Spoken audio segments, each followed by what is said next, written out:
everybody, this is Teresa from Phoenix Gate Crafts.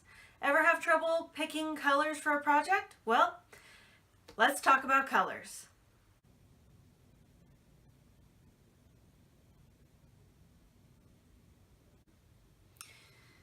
So, have you ever gone to a store looking for colors for a particular project and you just can't decide? Well, that happens to all of us, and some people are really good at it. I've never had an issue, but some people, it's just not where their talent is. So for those who feel they need help, don't know anything about colors, would like to learn more, or are bored stiff, here I am today talking about choosing colors, color schemes, and how colors work together. So first off, have you ever heard of primary colors? They're not probably what you're thinking. If you're thinking about that basic box of Crayola crayons that has 8 colors, red, orange, yellow, green, blue, purple, brown, and black, and if you're lucky you got the one with white, well, you're actually wrong. Those are not the primary colors. There's actually 3 primary colors. These are the primary colors: red, blue, and yellow. And from these colors, you actually make all the other colors. And you ever notice, if you mix red and yellow, you get orange, blue and red becomes purple, blue and yellow becomes green. That is actually how it works. That's how colors work. Unless you've got a very pure red, blue, or yellow, most food colorings are actually some mixture of those to make the color. That's why color dyeing, you can break the colors. Oh darn. So, where do we go from here? Well, you can actually break them into multitudes of colors. In fact, these colors make every single color. When you go into that paint program and you see that rainbow of colors with every possible shade, these become those. Then you can either add white or add black. That's called hue. So these colors are actually colors, and then you can change their hue. So if you ever think of Easter, you're thinking pastels, or babies tend to be in pastels as well. Those are colors. All the basic colors have a pastel hue. So that's when you add white. So let's say the most famous one. You have red, you add white, you get pink. Pink is pastel red. You have violet versus purple. You have, whatever color this green is compared to grass green. So it's just when you add white, you're brightening the hue into a pastel. But you could go the other way too. You can add black and you can darken a color. This is how you get your maroons. You also get navies, like my shirt. You can also get forest greens. So all the dark versions of a color are darkened colors. And that's done by adding black. I mean, we're not going to get into the fact that black is actually an absence of color and it's really the removing of white, but in effect, when you're mixing colors, you're adding black. A little bit of my science nerd showing through. Sorry about that. But this becomes the full spectrum of colors within the limits of what my printer could do. So as you come in, you get more pastel white colors, a brighter hue, and then you can have a darker hue, a lighter hue and a darker hue, and you have your mixture of colors. And this creates the complete color wheel. And from this, we can choose colors. Now, a few tips. One, you want complementary colors. So you want colors that usually come within about a third to a half of the colors. You don't want to go across. Colors that are next to each other are called complementary colors for a very good reason. When they're right across from each other, they're called contrasting colors. So you would never in your right mind mix yellow and purple unless you wanted something that you'd consider fugly. Same thing with the standard blue and orange. They're straight across from each other. You don't want to mix those. Typically it's not seen as beautiful. But you get a nice fiery tone if you've got yellow to red. So being aware of that and how that works. Now, each season has its own set of colors. So for example, you could be a spring person. These are the pastels. They're the subdued colors. These are just some of them. These are one season's, probably last year's spring color palette.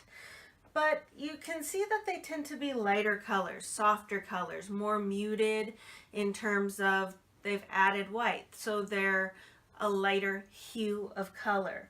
These are your pretty standard pastels. Think Easter colors. And they span the color wheel. This is just one set of them.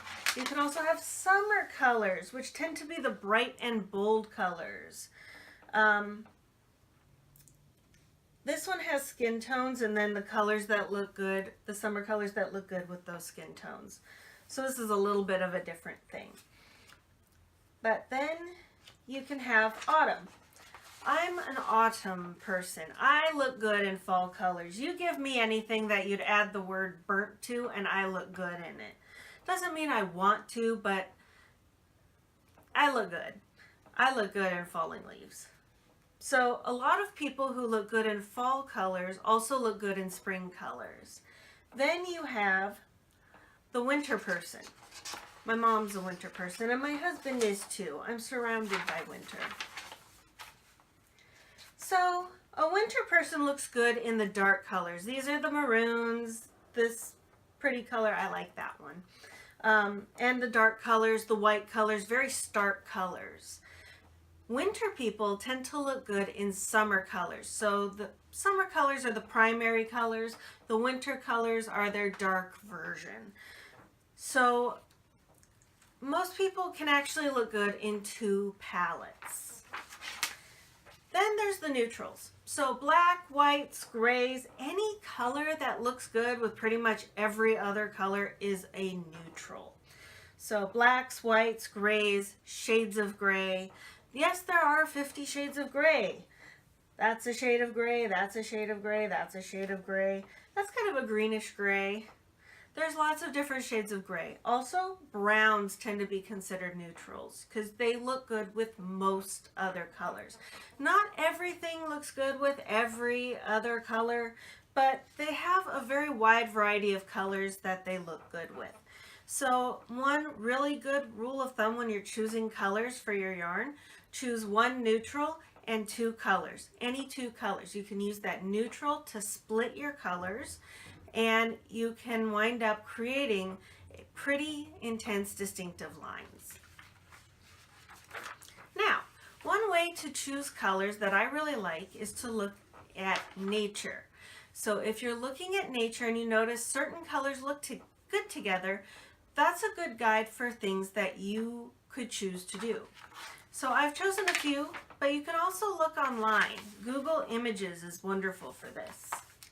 But you can do, flowers are wonderful. So you can choose a flower and then actually bring yarn next to it and choose colors that kind of go with that flower. This one, they already did it for me, but you can see the range of colors that are in just this one flower.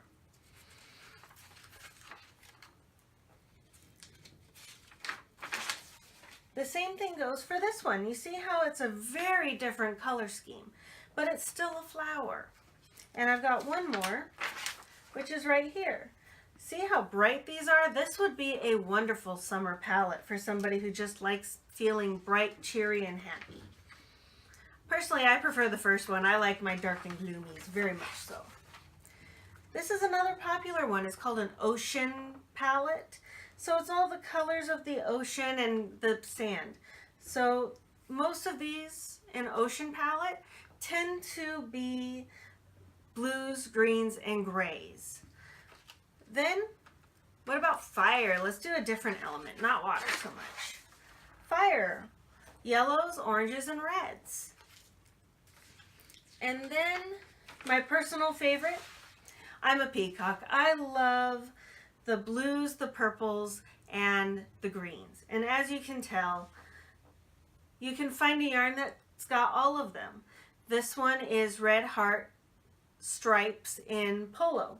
And you can see how it has its own slow color change. And if I wanted, something that I've done in the past that really works with this colorway is to line it in black on the outside. I like putting black around stuff because it really makes intense colors pop out. So sometimes you don't have to choose a color. Sometimes a color palette chooses you because you like that ball of self-striping yarn or variegated yarn, so you can have the long stripes of color or the short stripes of color. So choosing some of those and then a neutral to kind of bring everything together. The options are limitless. So good luck choosing. I don't know if this actually helped you. Let me know down in the comments below. I've also got some of my favorite self-striping yarns tagged in the description, so go ahead and check some of those out. Anything I recommend is actually just something that I like. I'm not getting paid for it, though Red Heart, you could totally pay me for this. So anyway, talk to you guys later. See you next week. Happy crafting. Bye.